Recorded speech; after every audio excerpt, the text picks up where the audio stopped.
Up until Thursday morning, Defense Minister Sidi Sobhi and Minister of Interior Magdi Abdel Ghaffar were believed to be fundamental members of President Abdel Fattah EL-Sisi's government. Sacking them on Thursday and the Chief of Intelligence earlier this year indicates the President's desire to restructure the management of the country's entire security file.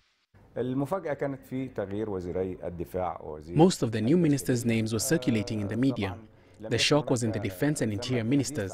We didn't expect change in strategic ministries like these. They were the longest-serving ministers in the cabinet.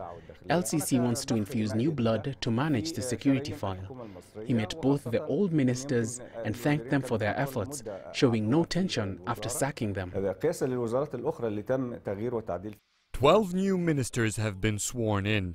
Beside the Interior and Defense, service ministries were the dominant in this reshuffle, which included communication, civil aviation, health, agriculture, domestic development, environment, youth and sports, trade and industry, finance and public enterprise.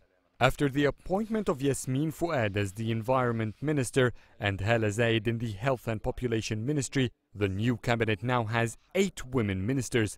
That's the highest in Egypt's history. 1/3 of the cabinet has changed. Many of them are deputies to former minister.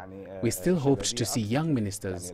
We still see ministers in the age group of 40s and 50s. There was hope to younger. Foreign Minister Sameh Shukri, Investment and International Cooperation Minister Sahar Nasr, and 18 others have retained their positions. The new Prime Minister Mustafa Madbouli is still holding on to his position in the previous cabinet as Housing Minister. El-Sisi begins a new presidential term, indirectly indicating his discontent from managing the country's security file and public services. And while the cabinet has maintained most of its members, it's about to begin a new race of economic reform, absorbing public frustrations from that reform and restructuring the country's entire security management. Adel EL Mahrouky, CGTN, Cairo.